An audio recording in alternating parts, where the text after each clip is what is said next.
नमस्कार विद्यार्थी मित्रांनो, श्री संत ज्ञानेश्वर शिक्षण मंडळ संचलित महाराणा प्रताप विद्यालय भुसावळ मी सपकाळे सर। आज आपण इयत्ता 10वी विषय इंग्रजी आणि त्यातला एक महत्त्वाचा धडा पाहणार आहोत, the alchemy of nature. This short article written by Raksha Bharadia यांच्याकडनं लिहिला गेलेला हा एक छोटासा आर्टिकल आहे, but it is so meaningful, अतिशय अर्थपूर्ण हा एक मीनिंग या धड्यामध्ये आपल्याला पाहायला मिळतो। बघा, when you read, when you observe, suppose तुम्ही एखादे ऑब्झर्वेशन केलं तर हा जो सिलेबस आहे it is so good for everyone as a student also. म्हणजे तुम्हाला हा अतिशय महत्त्वाचा सिलेबस आहे आणि अतिशय छान सिलेबसमध्ये आपल्याला भरपूर काही we learn also academic also and as well as moral life किंवा मोरल लाईफ म्हणजे आपण लाईफ मोरल पण याच्यातून शिकू शकतो। असे या सिलेबसमध्ये भरपूर चॅप्टर्स दिले गेलेले आहे and it is a good personification किंवा आपण त्याला म्हणू शकतो की this is a typical work, the alchemy of nature. This article also it is a most important and it is a good for everyone. मग आपण पाहू शकतो रक्षा भराडे यांनी हे दिलेलं एक छोटंसं आर्टिकल आहे। It is a meaning, there is a deeper meaning also. Okay, let we start the alchemy of nature म्हणजे किमयागार किंवा आपण म्हणू शकतो त्याला निसर्गाची किमया, the alchemy of nature. We can see around us lot of alchemy of nature but we ignore properly. आपल्या आजूबाजूला निसर्गाच्या भरपूर चमत्कार किंवा ते किमया आहे त्याची आपण काय करतो, तिला इग्नोर करतो and we live in a as like a different life. आपण एक वेगळ्या प्रकारचं आयुष्य जगतो, but this chapter teach to us to see to the alchemy of nature. आपण त्या निसर्गाच्या किमयेकडे सुद्धा पाहिलं गेलं पाहिजे। ओके, पेज नंबर 119 म्हणजे 119 आपण तिथे पाहूया। आधीचं दिलेलं विल्यम ब्लेक यांचे काही छोटसे कोट दिलेला ते पाहूया। The alchemy of nature, to see a word in a grain of sand. म्हणजे त्यांनी सांगितलेलं आहे to see world in a grain of sand म्हणजे आपण त्या वाळूच्या छोट्याशा कणामध्ये सुद्धा काय जगाची अनुभूती घेऊ शकतो। And haven in a wild flower, आणि एखादी जे जंगलामधील एखादी रानटी फुल असेल ना त्याच्यामध्ये आपल्याला कधी कधी आपल्याला स्वर्गाचा आभास पण होतो। Hold infinity in the palm of your hand, आपल्या ओंजळीमध्ये अमर्याद असं सामर्थ्य आहे। अँड इटर्निटी इन हवर, आणि एखाद्या क्षणामध्ये किंवा एखाद्या तास हा आपल्याला कसा असतो, एका काळाप्रमाणे आपल्याला भासत असतो। ओके, आपण पाहू शकतो की दिलेला आहे to see a word in a grain of sand and a heaven in a wild flower and hold infinity in the palm of your hand and eternity of and hour. म्हणजे एखादी छोटासा जो एखादी तास असेल तोही आपल्याला एखाद्या काळा समान भासतो। समजलं? This quote written by William Blake and it is a so fully meaning, त्याच्यामध्ये खूप असा अर्थ दडलेला आहे, तो तुम्ही पहा। आलं लक्षात? पण केव्हा तुम्ही जेव्हा पॉझिटिव्ह असाल तेव्हा सगळं आपल्याला भासत असतं। मी पुन्हा वाचतोय, to see a word in a grain of sand म्हणजे एखाद्या वाळूच्या कणामध्ये आपल्याला जग असावं असं भास व्हावं। And heaven in the wild flower, एखाद्या रानटी त्या फुलामध्ये आपल्याला एखाद्या स्वर्गाचा आभास व्हावा।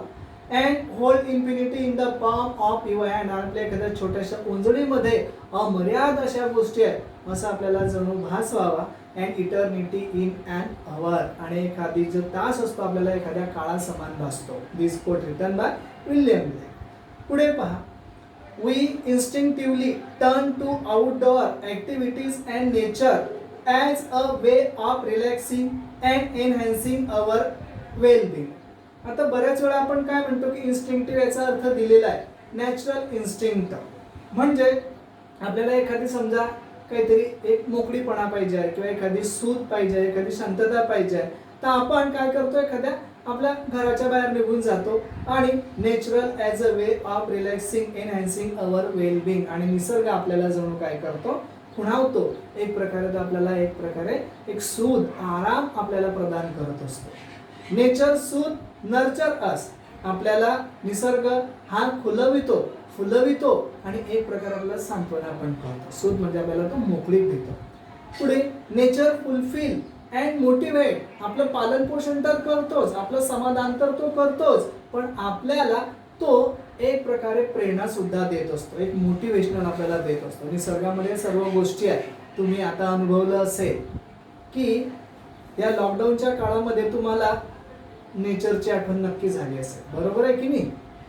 वेन वी बिअर किंवा आपण जेव्हा पाहिलं की lockdown we lock up in the lot of days, आपण बंदिस्त होतो, that time we also searching किंवा we are searching soothe place as like a nature, बरोबर? Okay, are you listening? मग तुम्ही ऐकू शकतात का? ओके, मग पहा, when I do it leaves me in a complete awe. बघा, जेव्हा समजा आपण पाहू शकतो की when I do it leaves me in a complete ऑ, म्हणजे आपल्याला एकदम आश्चर्य वाटतं. एखादी समजा असं जर आपण पाहिलं तर we have a hibiscus plant in our garden. मग त्या सांगते आपल्याला लेखिका की आमच्या गार्डनमध्ये हिबिस्कस प्लांट आहे आणि हिबिस्कस म्हणजे जास्वंदाचं झाड. Every fortnight of flower blooms on its a big bright and tender. आणि प्रत्येक पंधरवाड्याला तिथे असा एक फ्लावरचा ब्लूम म्हणजे बहर येतो आणि तो कसा असतो? बिग, ब्राईट, तेजस्वी अँड टेंडर, नाजूक अशी ती फुलं असतात. Though the day it a smile with the sun and a dance with the wind, but as evening approaches it a start wilting. म्हणजे मी दो शब्द वाचला, तो थ्रू आहे. Through the day it smile, त्या दिवसभरामध्ये ते फुल काय करतं? स्माइल म्हणजे एक प्रकारे हसतं. And with the sun and dance with the wind, म्हणजे त्या सूर्याबरोबर ते अजून एक प्रकारे एन्जॉय करतं, हसतं आणि हवेबरोबर ते डान्स पण करतं, म्हणजे नृत्य करतं. But as a evening approaches, पण जशी संध्याकाळ जवळ येते, इट स्टार्ट विल्टिंग, आणि मात्र ते काय असतं की कोमजायला लागतं. कोमजायला लागतं म्हणजे इथे दिलेलं आहे अ ड्राय अँड ड्रो, म्हणजे असं निस्तेज वाटतं आपल्याला ते. The morning after it withers completely and by evening it falls, it becomes one with the earth again. आणि विद्यार्थी मित्रांनो, सकाळ येऊस्तर withers म्हणजे काय? ड्राईज अप, ते पूर्णपणे वाढतं. and completely and by evening it falls to become one with the earth again. आणि पुन्हा जमिनीवर ते पडतं आणि पुन्हा त्या जमिनीवर मिसळून जातं. पहा किती आयुष्य घेतलं? ओनली he gets किंवा it gets only one day life, but it is in short of span time. त्या छोट्याशा वेळेमध्ये it's a smile, dance and as well as to make someone happy also. आणि इतरांना सुद्धा ते हॅपी बनवतं, बरोबर आहे? आपण जेव्हा पाहतो ते आपण काय म्हणतो? अरे वा, हाऊ इट इज ब्युटिफुल, किती सुंदर आहे फुल, आपण असं प्रतिक्रिया देतो. पुढे the flower comes to life only a 4 day. फुलाचं आयुष्य किती आहे? फक्त 1 day. Okay, it does so in full splendour. तरी अतिशय स्प्लेंडर त्यांनी म्हटलेलं आहे, ग्रँड अपिअरन्स, म्हणजे अतिशय आपल्याला एकदम छान उदात्त असं ते आपल्याला दिसतं. And what if we to live our life however short to its fullest. आणि त्या लेखिका आपल्याला म्हणताय की what if we to live our life however short to its fullest. जरी आपल्याला छोटंसं आयुष्य मिळालं किंवा थोडंसं आपल्याला मिळालं, तर आपण ते चांगलं का जगू नये? भरभरून का जगू नये? आपण जगायचं आहे. We have to live as like a flower. छोटासा जरी वेळ भेटला ना तरी आपल्याला जगायचं आहे. ओके, एक पिक्चर आहे जुन्या काळातील आनंद नावाचा. त्या ठिकाणी आपण पाहू शकतो की तो हिरो जो आहे त्याला माहिती असतं ही diagnosis, he has a cancer त्याला, but he fully enjoy his life and to suggest other world, म्हणजे त्या जागतिक किंवा इतर लोकांनाही तो काय करतो की तुम्ही सुद्धा असं जगा. Don't concern about life, it is a short, though it is a short, you have to life fullest. तुम्हाला जरी ते कमी असलं तरी तुम्हाला ते जगायचं आहे. Next, we went to a rocky beach and saw the spread of the majestic ocean and the rocks alongside, cars, sculpted and shaped by the water. आपण पाहू शकतो we went to a rocky beach and saw the spread of majestic ocean. आपण एखाद्या खडकावर एखाद्या किनाऱ्यावरती गेलं तर समोर अतिशय असा भव्य असा मॅजेस्टिक समुद्र पसरलेला असतो. ओशन महासागर. अँड रॉक अलॉंग साइड, त्याच्या बाजूला रॉक असतात, खडक असतात. Car sculpted and shape by the water, आणि त्या महासागराच्या पाण्याने त्या खडकाला एक आकार दिला गेलेला असतो. कार म्हणजे कोरले गेलेलं असतं. But water is so gentle, water कसं आहे? So gentle. आलं लक्षात? अतिशय आपल्याला सौम्य वाटतं, जेंटल आहे. रॉक सो हार्ड, रॉक कसा आहे? So hard. And it as if water flows over it every day for year the rock gives in. आणि प्रत्येक दिवशी त्याचा संपर्क त्या रॉकशी येतो आणि त्याला एक आकार ते प्राप्त करत असतं. हे सामर्थ्य कोणामध्ये आहे? जरी वॉटर जेंटल तरी ते काय करत असतं? त्याला एक शेप देत असतं. पण day by day spend lot of year, भरपूर वर्ष खर्च करून ते काम करत असतात. बरोबर आहे? पाण्यामध्ये इतकं सामर्थ्य आहे की तुम्ही जर समजा यूट्यूबवर काही व्हिडिओज पाहिले तर एका छोट्याशा बारीकशा अशा प्रवाहाने भला मोठा खडक तो कापू शकतो. अशा मशिनरीज अवेलेबल आहे पाण्याने फक्त. Okay. It takes the shape that water commands. त्याला कसा आकार मिळाला? जसं पाण्याने त्याला कमांड दिली त्याप्रमाणे. Our problem are so colossal and we are so small if we persist. बघा, आपल्याला आपले प्रश्न असेच आहे, कोलोसल आहे म्हणजे काय? खूप मोठे प्रश्न आहे. Everyone has a lot of question. प्रत्येकाला भरपूर प्रश्न आहे जगामध्ये, आहे की नाही? आहे की नाही? आपल्याला प्रत्येकाला काही ना काही प्रश्न आहेच. आणि आपले प्रश्न कसे आहे? वास्ट आहे, मोठे आहे, लार्ज आहे. But we are so small, आणि त्या मानाने आपण खूप लहान आहोत. बट इफ वी परसिस्ट, पण तरी आपल्याला काय करायचं आहे? घट्ट उभं राहायचं आहे, प्रतिकार करायचा आहे. प्रश्न कोणाला नाही आहे, एव्हरीवन हॅज अ क्वेश्चन, प्रत्येकाला. पण आपल्याला या ठिकाणी हे शिकायचं आहे. Water so gentle but then it's also shape to rock. We saw small bit of grass peeping through the small crack of a concrete pavement. रस्त्याच्या कडेला आपण चालत असताना कॉन्क्रीट पेव्हमेंट असतात आणि तिथे आपण पाहत असतो की जे छोटंसं ग्रास असतात की नाही, ते धुमारे असतात, ते त्या पेव लॉक मधनं बाहेर आलेले असतात. And it left us thinking, आणि ते आपल्याला विचार करायला शिकवतात. However impossible thing may look, there is always an opening. बघा, म्हणजे त्यांनी म्हटलेलं आहे की काही गोष्टी जरी शक्य असल्या ना तर धिस मे लुक, आपल्याला वाटतं ते impossible, but there is always an opening, पण तिथून जाण्याचा मार्ग असतो म्हणजे असतोच. बरोबर आहे? So many guys complain to us की sir we can't understand social science, we can't understand math properly, we can't understand English properly. We have to try, we have to study, we have to observe, we have to comprehend. आपल्याला सर्व करायचं आहे, तेव्हा आपल्याला हे सर्व शक्य होणार आहे. There is nothing impossible in the world. जगामध्ये अशक्य असं काहीच नाही आहे. You have to do only, we have to step first out. तुम्हाला पहिलं पाऊल उचलायचं आहे, मग दुसरं पाऊल आपोआप तुमचं पडणार आहे. But we haven't to do, आपण काहीच करत नाही आहे आणि फक्त काय करतो? Only crying and crying. Don't cry, we have to hard work. And this passage also teach to you, आपल्याला ते काय शिकवत आहे की however impossible thing may look, जरी समजा काही गोष्टी कठीण वाटत असल्या तरी there is always an opening, त्याला मार्ग असतो म्हणजे असतो. प्रत्येक गोष्टीला जगामध्ये मार्ग आहे. दुःख किती मोठी असो, काही किती मोठी असो. Okay. We saw tree bare of all leaves in the cold winter month. आपण हिवाळ्याच्या महिन्यांमध्ये पाहतो की झाडं कशी होतात? पूर्ण लीव त्यांची बेअर होतात, पडून जातात ती पानं.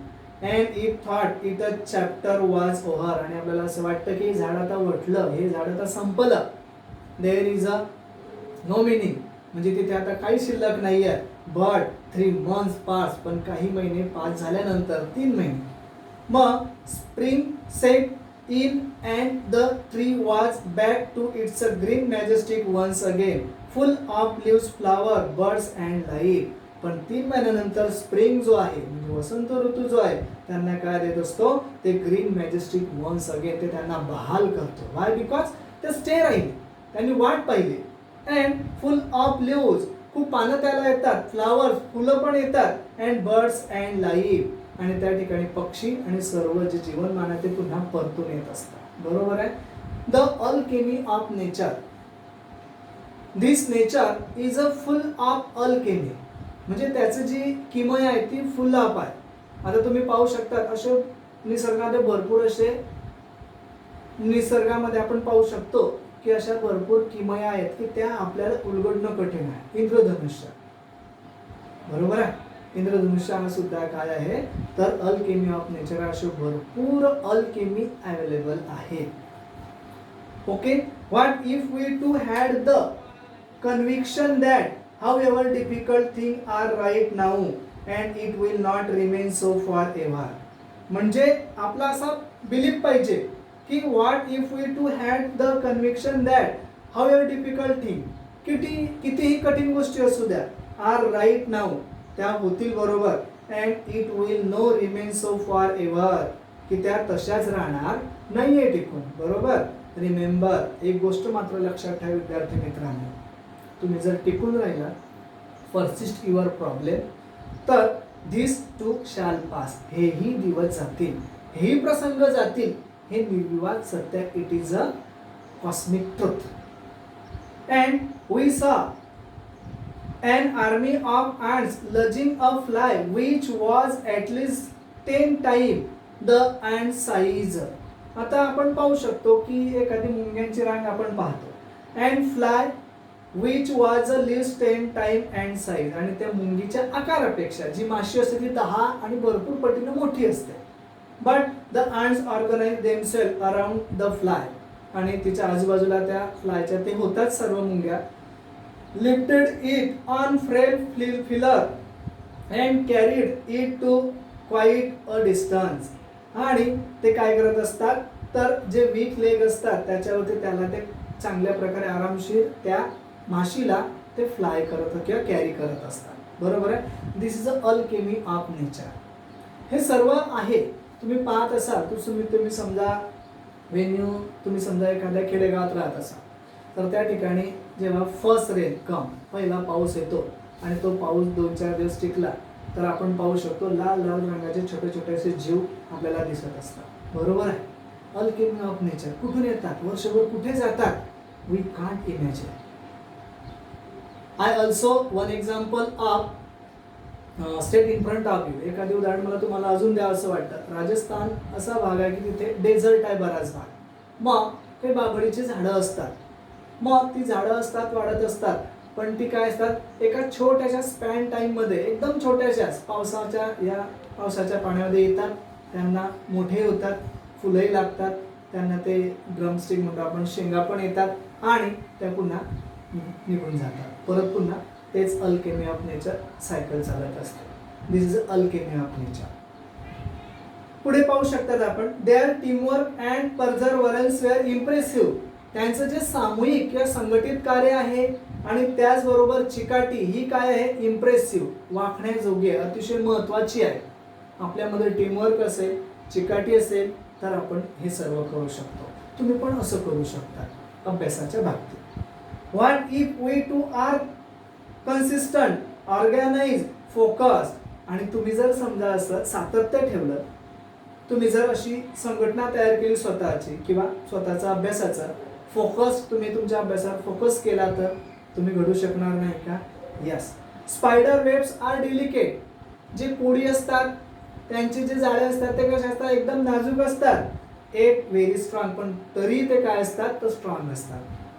अ rainbow colours the entire sky. संपूर्ण आकाशामध्ये त्या रेनबोचे जे कलर्स आहेत ते विखुरले जातात, spread in the sky. Oyster take in a grain of a sand they open up with a Perl.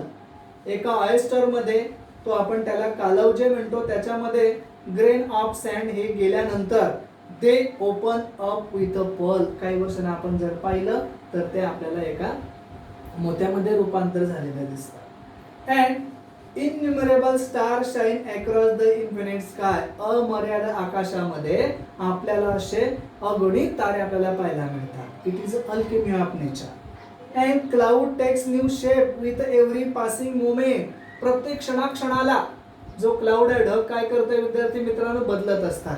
तुम्हाला सुद्धा अपडेट व्हायचा in your study, in your career, in your futuristic life.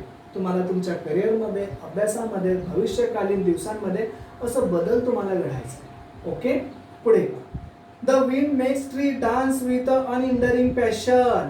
बघा विंड काय करत आहे तर trees dance with unhindering passion, म्हणजे कोणते अडथळा न देता त्याला नृत्य करायला भाग पाडताय विंड, हवा. Water without hint of ego changes its form according to the dictates of the sun and the wind.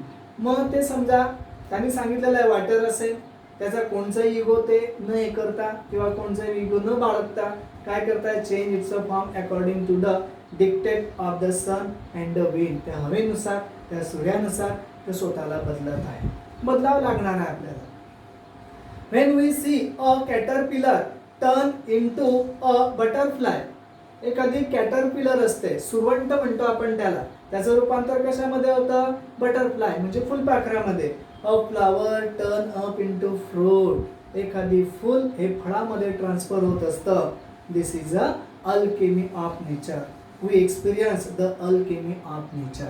विद्यार्थी मित्रांनो, आपण त्या निसर्गाच्या किमेचा अनुभव घेत असतो, त्याचा जो चमत्कार आहे आपण त्याचा अनुभव घेत असतो, बरोबर आहे. एक अल्केमिस्ट नावाची कादंबरी पण आहे, ते ब्राझिलियन लेखक आहे त्याचे, पावलो कोला यांनी ती लिहिलेली आहे. खूप गाजलेली कादंबरी आहे, पण तिची स्टोरी जरा वेगळी आहे, बरोबर आहे. आणि ही अल्केमी ऑफ नेचर म्हणजे निसर्गाची किमया किंवा निसर्ग हा किमयागार असा आहे.